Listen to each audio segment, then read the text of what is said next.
U.S. House Democrats deliver the formal articles of impeachment against President Donald Trump to the Senate, setting the stage for the third trial to remove a sitting American president in the country's history. Vladimir Putin names the little-known head of Russia's tax service as prime minister. This after his entire cabinet quit in a move that could see Putin remain in power well past the end of his term. And French labor unions are to hold another mass protest this Thursday as the government refuses to back down over its pension reforms. Welcome back to the France 24 newsroom. I'm Julia Kim.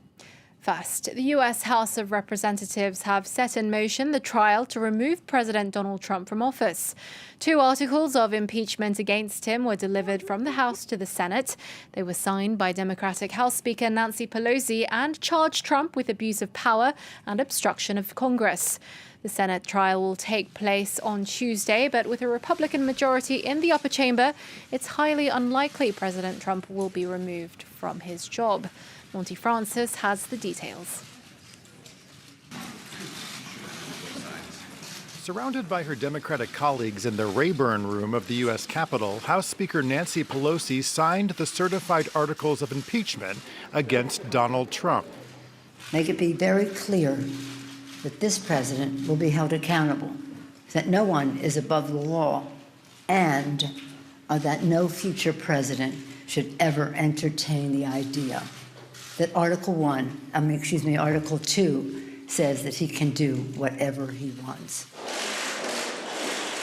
Then the newly appointed impeachment managers, who will serve as prosecutors in the Senate trial, marched across the U.S. Capitol under the rotunda and to the Senate chamber. The Senate will receive a message from the House of Representatives. Mr. President, I have been directed by the House of Representatives to inform the Senate the House has passed H-Res 798, a resolution appointing and authorizing managers for the impeachment trial of Donald John Trump, President of the United States. For only the third time in U.S. history, the Senate will now decide whether to remove a sitting president from office. There are 2 articles of impeachment against Trump senators must now consider: abuse of power and obstruction of Congress. Senate Majority Leader Mitch McConnell said he would formally notify the White House of the pending trial and summon the president to answer the articles and send his attorneys, and that the trial would begin in earnest on Tuesday. This is a difficult time for our country, but this is precisely the kind of time for which the framers created the Senate. I'm confident this body can rise above short-termism and factional fever and serve the long-term best interest of our nation. McConnell, who previously said he would be in total coordination with the White House counsel with respect to the trial, is facing pressure from Democrats and some Republicans to allow witnesses to testify. It's unclear how that could play out or how long the trial could last. Well, Republican Senate Majority Leader Mitch McConnell said the trial is likely to take place as early as Tuesday. Ahead of today's proceedings, House Democrats released a trove of fresh evidence to help their case. Among the dozens of pages of documents released by House Democrats, a handwritten note scrawled on Ritz-Carlton stationery that reads, "Get Zelensky to announce that Biden case will be investigated." The author of that note is Lev Parnas, an associate of Rudy Giuliani, President Trump's personal attorney. Parnas, who faces federal charges in New York for violating campaign finance laws, turned over the note to House investigators, along with a letter from Giuliani to Ukrainian President Volodymyr Zelensky. The letter reads, "In my capacity as personal counsel to President Trump, and with his knowledge and consent, I request a meeting with you." Democrats say the documents support the accusation Trump was pressuring Ukraine to dig up dirt on one of his political rivals, Democrat Joe Biden. And there's been speculation from time to time maybe the president or his allies will throw Mr. Giuliani under the bus. That letter makes clear that Giuliani, in his own words, is acting at the behest and with the knowledge and consent of the president. A series of newly released text messages shine light on secret efforts to remove the U.S. ambassador, Marie Yovanovitch, who Republicans believed opposed President Trump and may have stood in the way of a shadow foreign policy being pursued by Giuliani. An exchange between Parnas and Ukrainian prosecutor Yuri Lutsenko. Lutsenko writes, "And here you can't even get rid of one female fool." Parnas replies, "She's not a simple fool, trust me, but she's not getting away." In another exchange between Parnas and a second man, Robert Hyde, who is apparently in touch with people in Ukraine surveilling the ambassador, Hyde writes an ominous message to Parnas. They are willing to help if you would like a price. It's very intimidating. In October, Yovanovitch told Congress she feared for her safety and felt personally threatened by statements from President Trump. Now her lawyer is demanding an investigation into her possible surveillance.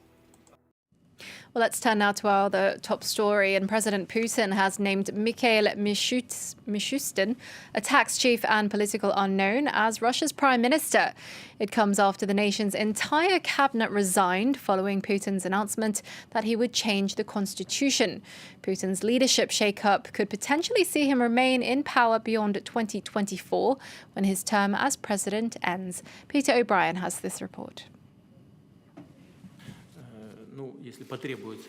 The Russian Prime Minister and his government have resigned, paving the way for Vladimir Putin to push ahead with significant changes to the country's balance of power.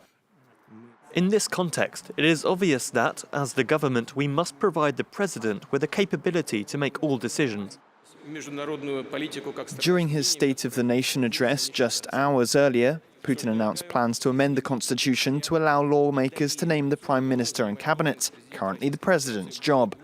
Despite it seeming like a move to weaken his successor, Putin stressed the importance of the presidency. Our country, with its huge territory, complicated national and territorial structure, diversity of cultural and historical traditions, cannot develop normally or exist steadily as a parliamentary republic. Russia needs to keep a strong presidential republic. Putin has said he won't remain president after his second term ends in 4 years' time, but the move could still signal his intention to retain power. He's done it before. After serving 2 terms as president, he swapped to the prime minister's seat in 2008, before reclaiming the top job in 2012.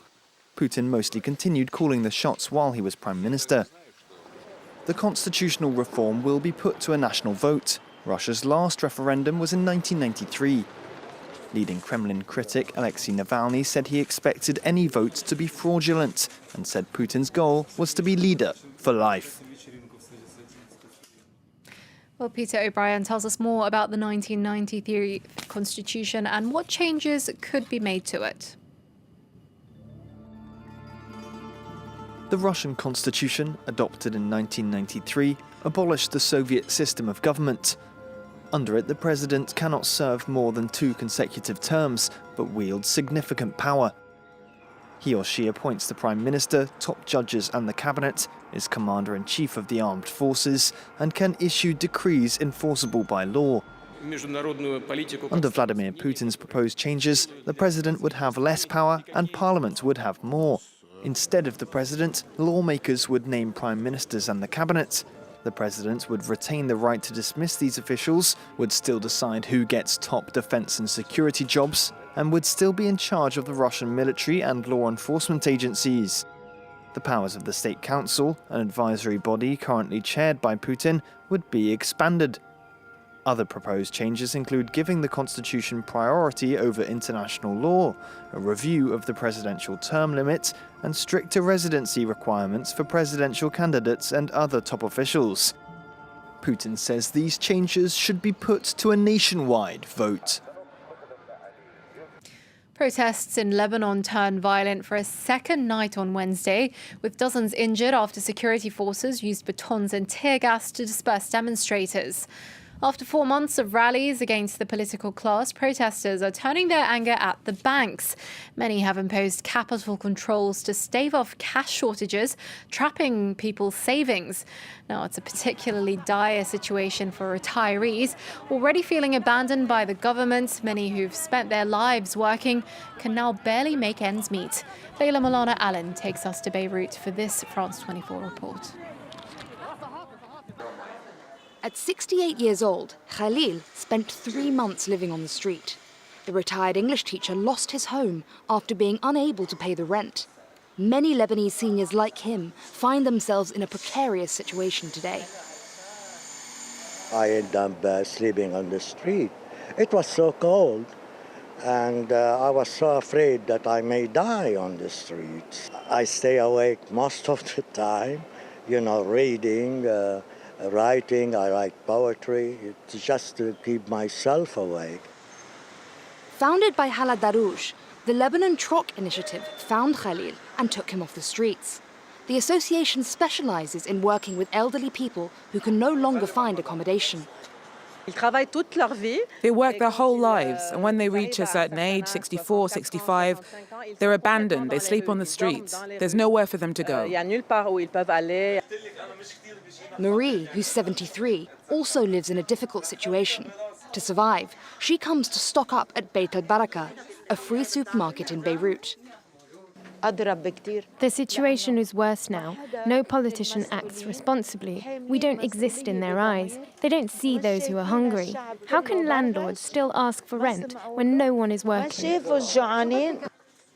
For Maya Ibrahimcha, the director of Beit al-Baraka, the priority is to help retirees, especially those in the private sector who have very small pensions. If they're a florist or a teacher in a private school or someone from any part of the private sector, they'll reach an age when there's nothing they can do to take care of themselves. Lebanon's elderly are now one of the most vulnerable groups in the country. At a time when the economic crisis is growing, they can only count on the generosity of their fellow citizens. The state is all but absent. And finally, here in France, labour unions are to hold another mass protest this Thursday as the government refuses to budge on its pension reform plans. The standoff sees the country's longest strike enter its 44th day, and it's starting to take its toll on protesters. Figures show that some are starting to go back to work. Catherine Viette reports. Unions have vowed to keep up the pressure as they continue to face off against the French government's proposed pension reforms. This fight will go on until the reform is withdrawn. For the time being, we have no intention of negotiating odds and ends with a government that refuses to move forwards. We are well aware that the pivot age is nothing more than smoke and mirrors, and we do not intend to give it up. But for many strikers, the ongoing protests are taking a toll on their paycheck. At some point, we can't be ashamed of going back to work, as we have personal problems. If one's been on strike for more than a month, that's a month with €0. I'm going back to work, but it's not to say I will not go on strike again. And it's this financial pressure that the French government is betting on to help it win the standoff. Some of the most visible strikers have been railway workers, and over the past 7 days, only about 12% have been out protesting, compared to 29% in the first week. Some of those who are worried, who are opposed to pension reform, have chosen to demonstrate or go on strike. I would like to say something on the subject, as I've said before.